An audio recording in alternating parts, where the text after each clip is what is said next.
10 కాలంలో బీఆర్ఎస్ నేతలు సిరిసిల్ల కేంద్రంగా విచ్చలవిడిగా భూములు కబ్జా చేశారని ఆరోపించారు కేంద్ర హోంశాఖ సహాయ మంత్రి బండి సంజయ్. కబ్జాకు గురైన ప్రాంతంలో దివ్యాంగులకు నివాస కాలనీ కట్టించాలని ఆయన కోరారు. సిరిసిల్లలో దివ్యాంగుల సహాయ ఉపకరణాల పంపిణీ కార్యక్రమానికి బండి సంజయ్ హాజరయ్యారు. దివ్యాంగులకు 70 లక్షల విలువ చేసే పరికరాలను అందజేసినట్లు బండి సంజయ్ తెలిపారు. తన పదవి ప్రజలు పెట్టిన భిక్ష అని ఆయన వారి అభివృద్ధికి తన తోడ్పాటు ఎప్పుడూ ఉంటుందని హామీనిచ్చారు. గత బీఆర్ఎస్ ప్రభుత్వం ధరణి పేరుతో కొంప ముంచిందంటూ కీలక విమర్శలు చేశారు బండి సంజయ్. స్వాధీనం చేసుకోండి, మీరు ఎక్కడ వెంటనే వేయాల్సిన అవసరం లేదు. అసలు విమర్శలు వస్తాయి పోతాయి, 100 మంది తిడతారు, పట్టించుకొస్తారు. కానీ 1000 మంది మేము వెనకాల మిమ్మల్ని పొగుడుతూ ఉంటాం. వాళ్ళ గురించి ఆలోచించాలి. కాబట్టి ఆ విషయంలో మీరు చాలా సీరియస్ గా మీరు ప్లాన్ చేయండి, సీరియస్ గా మీరు యాక్షన్ తీసుకోండి.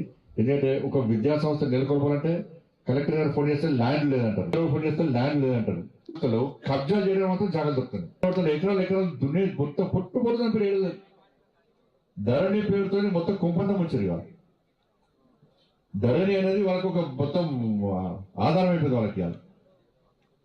అందుకే రాష్ట్ర ప్రభుత్వం కూడా ఈ ధరణి విషయంలో చాలా శ్రద్ధించుకోవాలి. ధరణి విషయంలో ఎందుకంటే ఒక కుటుంబమే లాభపడ్డది. అలా ఒక కుటుంబమే లాభపడ్డది, కొంతమంది లాభపడ్డారు. ప్రభుత్వ భూములని ప్రైవేట్ భూములని, ప్రైవేట్ భూములని ప్రభుత్వ భూములని, ఎవరి పేరు మీద జాగాలు ఉన్నాయో, నా పేరు మీద జాగ్రత్త, ఇంకో మీద జాగ్రత్త ఏం లేదు. పార్కులు ఓరి పేరు మీద వచ్చినాయి. శ్మశాన వాటికలు ఏమంటే శ్మశాన వాటికలు ఎక్కడ కడతారా అంటే పేదల భూములు కడతారు.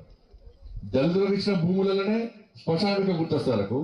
దళితులకు ఇచ్చిన భూములనే పోలీస్ స్టేషన్లు కడతారు. తెలుగు వారి